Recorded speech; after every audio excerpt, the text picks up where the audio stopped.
So how prevalent is bacteria in everyday lives, right? Yes.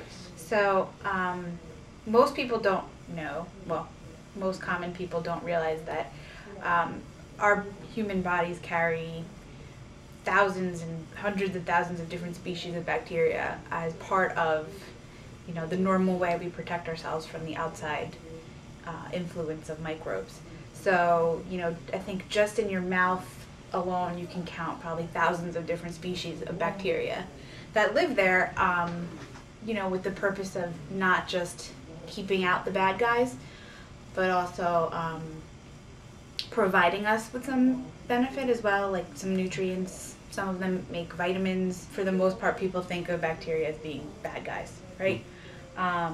So, how prevalent is it every day? I would say extremely, prevalent in the fact that, it's living on us and living with us sort of in a mutual relationship to help us. Some common misconceptions about that, I think, is that all the bacteria can cause, severe debilitating diseases. Yeah. Right? I think that's a common thing. People are worried about bacteria as,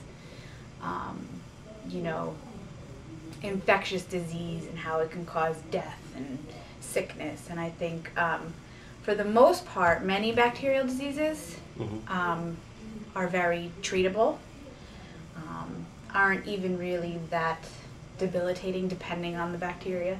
Okay. And I think a lot of people also don't realize that there's vaccines out there for bacterial diseases as well, as opposed to just viral diseases. So I think a lot of people associate vaccination with viral infections, where there are several types of bacterial infections that have been quelled completely because of vaccines. Some of the ways that you can get infections is by killing off a lot of this good bacteria. Okay.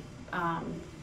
So, for example, if you're taking antibiotics as part of a treatment for something, a lot of times you can come down with secondary opportunistic diseases as part of your normal flora. Okay. Usually, again, they're not debilitating diseases or, things that can't be cured. I would say people that think that,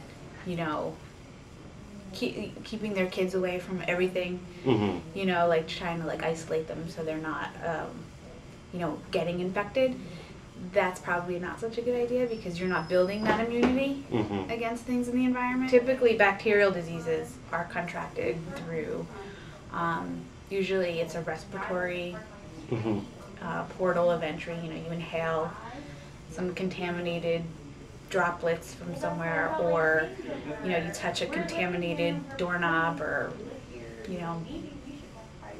handle or something and scratch your eyes or scratch your nose, and it kind of gets into your mucous membrane. The other big way is sexually transmitted diseases. I think for the most part it's good to be informed about the symptoms. Specifically, I think when you're talking about sexually transmitted infections, being informed about what to look for under a circumstance like that is important so that you can prevent the passage on to other people. And I think, some of those diseases go overlooked and very underreported, I think, which is why we have, a rise in this thing, that kind of thing, even though people are so knowledgeable about preventing it.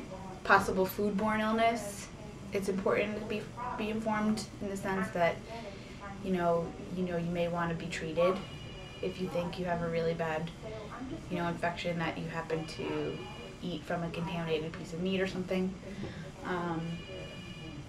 So yeah, and then, a lot of these things can be treatable easily.